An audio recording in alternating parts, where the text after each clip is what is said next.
Hola, bienvenidos. El día de hoy hablaremos del proceso de selección del talento humano, o también conocido como el proceso de captación del talento humano. Hoy en día, atraer al candidato mejor calificado dependerá de técnicas especializadas y procedimientos claramente establecidos, los cuales nos permitirá el ingreso de personal con las cualidades y competencias necesarias para desempeñarse en los distintos cargos. Es por ello que el día de hoy les presentamos paso a paso los parámetros de selección que nos permitirán escoger el mejor perfil con las cualidades que mejor se ajusten a los requerimientos de cada puesto de trabajo y al tipo de empresa. Comencemos. Lo primero será conocer la empresa, su razón de ser, a dónde quiere llegar, las políticas que le rigen y la normativa que sigue, así como también a sus líderes y su tipo de liderazgo, pues esto nos facilitará el proceso de búsqueda de los candidatos, pues nos abrirá camino para decidir qué tipo de aspirantes se requiere, si deben contar con experiencia laboral o si deben estar recién graduados. A partir de allí se diseñará el plan estratégico necesario para iniciar con el reclutamiento del talento humano que requiera dicha organización, empezando por establecer el perfil del candidato que se solicita, es decir, cuál es el propósito del cargo, cuáles serían las principales funciones y cuáles serían las competencias necesarias. Al tener el perfil definido, el Departamento de Capacitación y Selección deberá valerse de eficientes recursos para atraer a los mejores. Actualmente se conoce el reclutamiento 2.0 y 3.0, que hacen referencia a uso constante de la web y de las redes sociales, para llegar a más candidatos y dar con el ideal, haciendo uso de habilidades en el marketing, psicología y tecnología, para llegar al objetivo.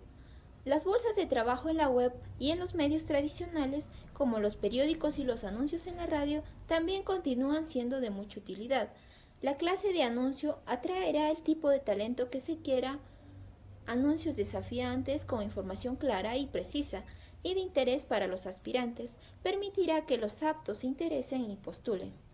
Los más capacitados generalmente no buscan que las empresas sean quienes lo hacen. Toman en cuenta no solo las ofertas salariales significativas, sino las oportunidades de desarrollo, proyectos retadores, la imagen de la empresa y sus objetivos. Posteriormente se empieza con la preselección de candidatos. Escoger al mejor candidato depende de muchos factores. El primero es la imagen que se genera en síntesis con su hoja de vida. Este será el primer contacto que se establezca con el candidato y también la primera aproximación a su perfil psicológico. Cada aspecto de la hoja de vida puede reflejar de alguna manera la interpretación de algunos rasgos de personalidad del candidato. Por ejemplo, los que permanecen muchos años en una organización demuestran resistencia al cambio y a los nuevos retos, teniendo posiblemente pocas aspiraciones. Por el contrario, los que duraron poco tiempo en sus organizaciones generalmente son personas muy inestables, con poco compromiso y tal vez rendimiento deficiente. No obstante, todo es relativo, será recomendable corroborar las referencias laborales y los compromisos, comprobar los documentos y las certificaciones para acercarnos cada vez más a la realidad. Luego de ello, se sugiere hacer el contacto telefónico con cada uno de los candidatos. Este será de modo personal y se deberá conocer su tono de voz, su actitud y energía, pues estas demostrarán si su perfil se acerca un poco más a lo que se cree o a lo que se busca. También es importante indagar de manera general sobre lo más imprescindible que se necesita para el cargo, dependiendo de los resultados. Se debe decidir si es recomendable establecer o no la entrevista con los responsables o expertos en el tema, como pueden ser los encargados de recursos humanos o el área de gestión humana, como hoy en día se conoce.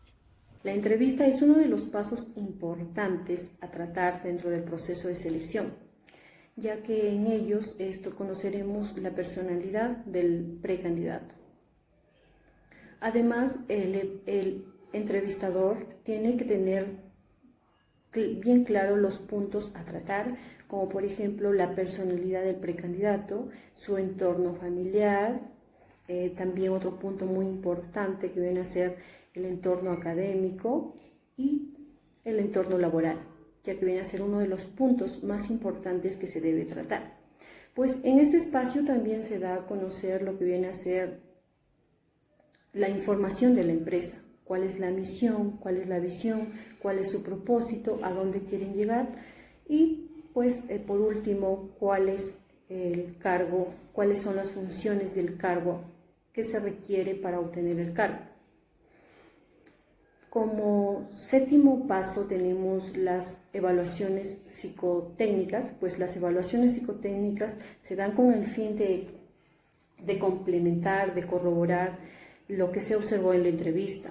Pues para ello el único fin o el principal fin es poder alcanzar y saber cuáles son las aptitudes y actitudes del candidato, como por ejemplo su personalidad, su competencia, sus inteligencias, todo lo que se requiere para poder nosotros tener un buen candidato para el puesto requerido. Además, también en las aptitudes psicotécnicas se sugiere